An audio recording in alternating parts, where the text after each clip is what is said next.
আসসালামু আলাইকুম। Short method tricks YouTube চ্যানেলের পক্ষ থেকে আপনাদেরকে জানাচ্ছি শুভেচ্ছা। আজ আপনাদের সাথে আলোচনা করব বাংলা সাহিত্যের ঈশ্বরচন্দ্র বিদ্যাসাগরকে নিয়ে। তো এই ঈশ্বরচন্দ্র বিদ্যাসাগর থেকে প্রচুর পরিমাণে প্রশ্ন কিন্তু চাকরি পরীক্ষাতে এসে থাকে। তো আজকের আমরা খুবই মজার ছলে কিভাবে ঈশ্বরচন্দ্র সম্পর্কে আমরা জানতে পারি সেটাই শিখব, এবং সবার শেষে কিছু প্রয়োজনীয় নোট দেখব যেখান থেকেও কিন্তু পরীক্ষাতে প্রশ্ন আসে। তো ধৈর্য সহকারে সবাই পুরো ভিডিওটা দেখবেন, ঠিক আছে? তো আসেন আমরা প্রথমেই শুরু করি ঈশ্বরচন্দ্র বিদ্যাসাগরের অনুবাদ গ্রন্থ।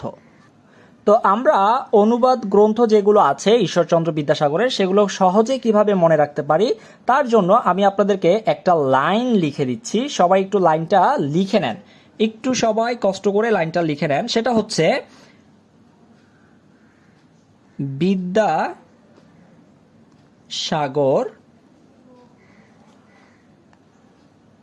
25টি বেতাল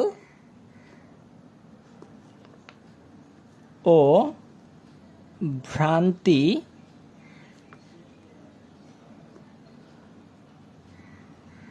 অনুবাদ শুনে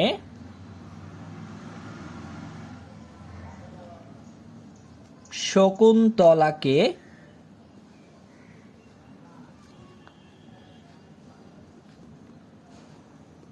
সীতার বনবাসে পাঠালো। তো একটু একটু সবাই খেয়াল করেন, এটাই হচ্ছে মজার টেকনিক। ভাই কিভাবে, একটু আমি আপনাদেরকে বিশ্লেষণ করি, তাহলে আপনারা খুব সহজেই বুঝতে পারবেন। এখানে দেখুন আমি লিখেছি বিদ্যাসাগর 25টি বেতাল ও ভ্রান্তি অনুবাদ শুনে শকুন্তলাকে সীতার বনবাসে পাঠালো। ভাই লাইনটা দ্বারা আসলে কি বুঝাতে চেয়েছি একটু সবাই মনোযোগ দিয়ে দেখেন। অর্থাৎ এই যে বিদ্যাসাগর তিনি 25টা বেতাল ও ভ্রান্তি, অর্থাৎ আমরা মাঝে মাঝে বলি না যে তাল বেতাল, অর্থাৎ বেতাল কিছু বলে ফেললাম, তাই না?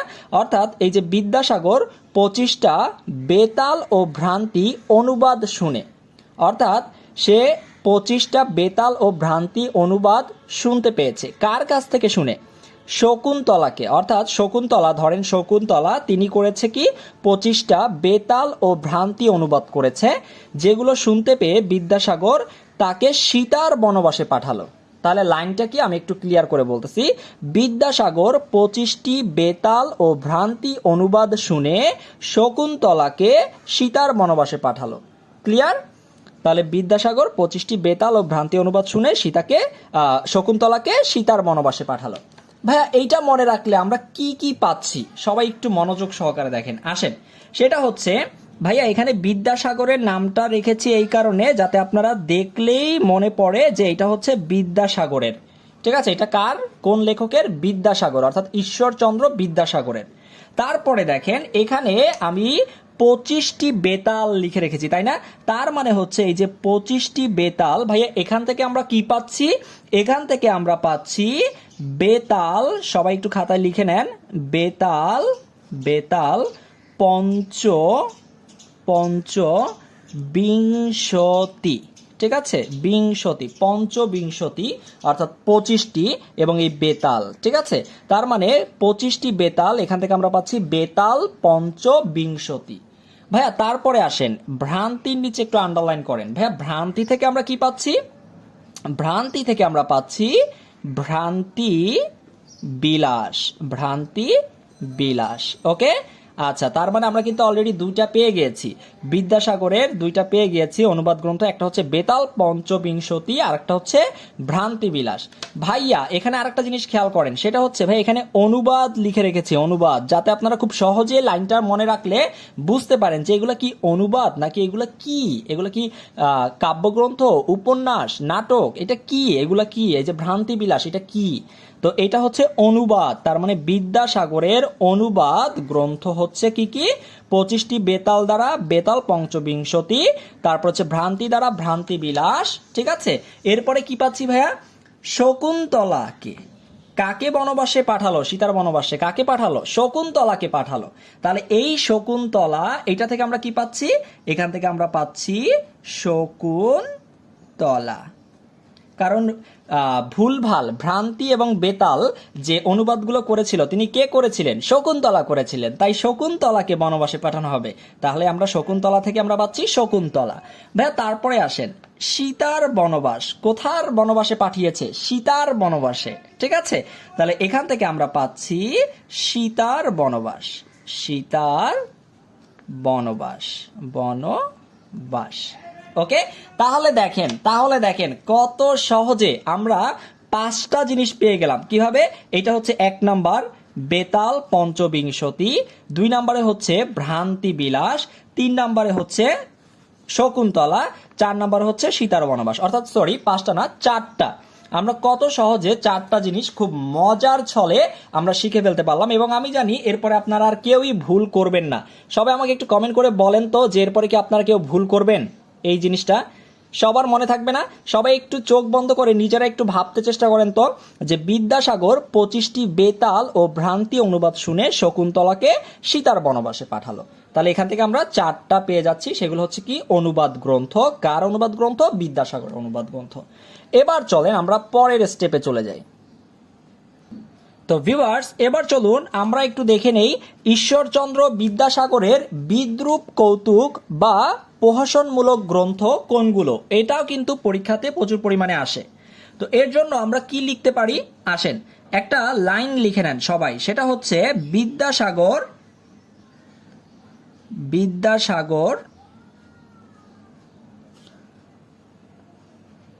ব্রজ বিলাসের, আপনারা সবাই একটু লিখে নেন, ব্রজবিলাসের রত্ন পরীক্ষা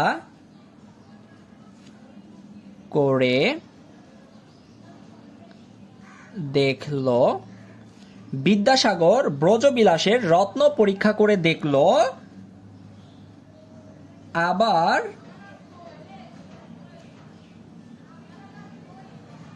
অতি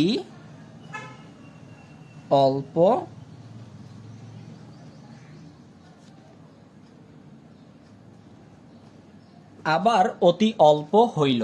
ভাইয়া বুঝি নাই লাইনটা দ্বারা কি বুঝাতে চাচ্ছেন। আগে এই লাইনটাকে একটু ভালো করে বুঝতে চেষ্টা করেন, তাহলে আপনি সবকিছু বুঝে যাবেন। বুঝাতে চেয়েছি বিদ্যাসাগর অর্থাৎ ঈশ্বরচন্দ্র বিদ্যাসাগর ব্রজবিলাসের রত্ন। ঠিক আছে, কি কল্পনা করেন? এটা হচ্ছে রত্ন। ঠিক আছে, আচ্ছা এটা হচ্ছে রত্ন। ঠিক আছে, এটা একটা রত্ন। এই রত্নটা পরীক্ষা করে দেখলো, অর্থাৎ এই বিদ্যাসাগর ব্রজবিলাসের রত্ন পরীক্ষা করে দেখলো, যতবারই পরীক্ষা করছে ততবারই অল্প হচ্ছে, অর্থাৎ পরিমাণে কি হচ্ছে? অল্প হচ্ছে। অর্থাৎ বিদ্যাসাগর ব্রজবিলাসের রত্ন পরীক্ষা করে দেখলো, আবার অতি অল্প হইল। যতবারই সে পরিমাপ করতেছে ততবারই দেখতেছে আবার অতি অল্প হইল, অর্থাৎ পরিমাণে অতি অল্প হইল। ভাই এখান থেকে আমরা কি কি জিনিস পাচ্ছি আসেন একটু খেয়াল করে দেখেন। আমি এখানে বিদ্যাসাগর লিখে রেখেছি যাতে আপনারা বুঝতে পারেন এগুলো হচ্ছে ঈশ্বরচন্দ্র বিদ্যাসাগরের প্রহসনমূলক গ্রন্থ অথবা কি বিদ্রূপ কৌতুক। ওকে, আচ্ছা তাহলে বিদ্যাসাগর, তারপরে কি পাচ্ছি আমরা? আসেন ব্রজবিলাসের কার রত্ন পরীক্ষা করতেছে? ব্রজবিলাসের। তাহলে এখান থেকে আমরা পাচ্ছি ব্রজবিলাস। ওকে, ব্রজবিলাস। তারপরে হচ্ছে রত্ন পরীক্ষা। কি করে দেখলো? রত্ন পরীক্ষা করে দেখলো। তাহলে এখান থেকে আমরা পাচ্ছি রত্ন পরীক্ষা, অর্থাৎ এই রত্ন পরীক্ষা থেকে আমরা সরাসরি পেয়ে যাচ্ছি রত্ন পরীক্ষা করে দেখলো কি? আবার অতি অল্প হইল। এইখানে একটু মনে রাখার ব্যাপার আছে, এই আবার থেকে শুরু করে আপনি পুরোটার নিচে একসাথে আন্ডারলাইন করবেন। তাহলে আমরা এখান থেকে কি পাচ্ছি? আমরা এখান থেকে পাচ্ছি হচ্ছে আবার অতি অল্প হইল। ভাইয়া এখানে আরো একটা কাজ আছে। কি কাজ আছে ভাইয়া? সেটা হচ্ছে আরেকটা আন্ডারলাইন করেন, সেটা হচ্ছে অতি অল্প হইল, অর্থাৎ আবারটা বাদ দিয়ে আপনি আবার অতি অল্প হইল সেটা নিচে আন্ডারলাইন করেন। কেন ভাইয়া? কারণ এই অংশটা থেকে আমরা আরেকটা পাচ্ছি, সেটা হচ্ছে অতি অল্প হইল, অর্থাৎ দুইটা, কিন্তু এখানে দুইটা অতি অল্প হইল। তাহলে ভাইয়া আমরা এই একটা লাইন মনে রাখলে আমরা কিন্তু এখান থেকে কয়টা পেয়ে যাচ্ছি, আমরা 4টা পেয়ে যাচ্ছি। 1 2 3 4। তাহলে আমাদের লাইনটা কি ছিল? লাইনটা হচ্ছে বিদ্যাসাগর ব্রজবিলাসের রত্ন পরীক্ষা করে দেখলো, আবার অতি অল্প হইল। এই আবার অতি অল্প হইল এই একটা অংশ, আর একটা হচ্ছে অতি অল্প হইল, এটা হচ্ছে 4 নাম্বার। ঠিক আছে, তাহলে এভাবে করে কিন্তু আমরা খুবই সহজে অনুবাদ গ্রন্থ এবং ঈশ্বরচন্দ্র বিদ্যাসাগরের বিদ্রূপ কৌতুক খুব সহজেই মনে রাখতে পারবো। এখন আমরা যেটা দেখব সেটা হচ্ছে এই জিনিসগুলোর বাইরে পরীক্ষাতে আরো কয়েকটা জিনিস আসে, অর্থাৎ আমরা এখন প্রয়োজনীয় কিছু নোট দেখব, এখান থেকেও পরীক্ষাতে আসতে পারে। তো ভিউয়ার্স চলুন আমরা এখন প্রয়োজনীয় নোটগুলো একটু দেখে নেই। 1 নম্বরে সবাই একটু লিখে রাখেন যে তার পারিবারিক নাম কি ছিল, পরীক্ষাতে আসতে পারে। তার পারিবারিক নাম,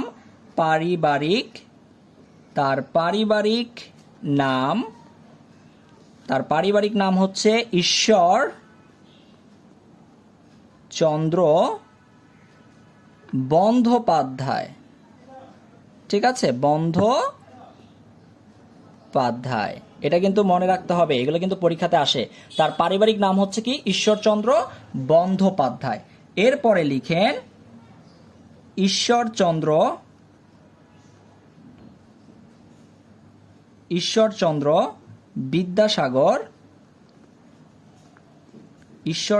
বিদ্যাসাগর হিন্দু সমাজে বিধবা বিবাহ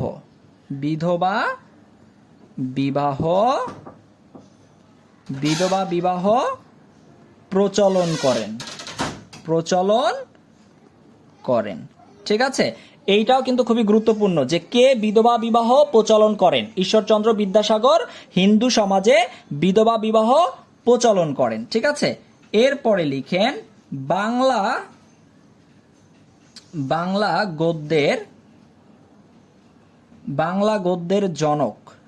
গদ্যের জনক বলা হয় কাকে? ঈশ্বরচন্দ্র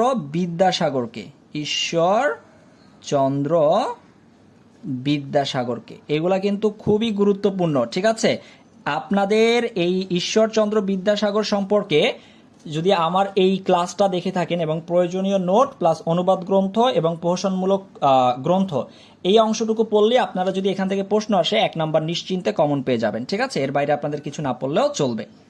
তাহলে বাংলা গদ্যের জনক হচ্ছে ঈশ্বরচন্দ্র বিদ্যাসাগর। এরপরে লেখেন যে তার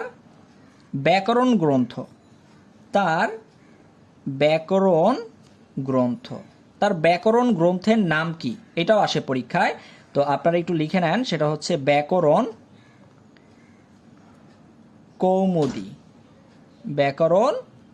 কৌমুদী। ঠিক আছে, এটাও কিন্তু পরীক্ষাতে আসে। ওকে, আচ্ছা, এরপরে আরেকটা কমন প্রশ্ন, সেটা হচ্ছে ঈশ্বরচন্দ্র বিদ্যাসাগর কোন কলেজ থেকে বিদ্যাসাগর উপাধি পান? সেটা হচ্ছে সংস্কৃত। সবাই একটু লিখে নেন, সংস্কৃত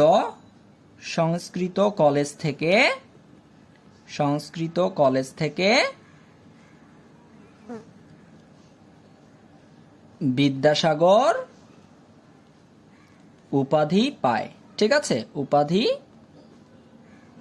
পান। ওকে, সংস্কৃত কলেজ থেকে বিদ্যাসাগর উপাধি পান। এরপরে আরেকটা লিখে রাখতে পারেন, এটা মোটামুটি গুরুত্বপূর্ণ, সেটা হচ্ছে বিদ্যাসাগর। লিখেন একটু, বিদ্যাসাগরের বর্ণ পরিচয়, ঈশ্বরচন্দ্র বিদ্যাসাগরের বর্ণ পরিচয়, যেটা হচ্ছে 1855 সালে পাঠ্য বইটি ক্লাসিকে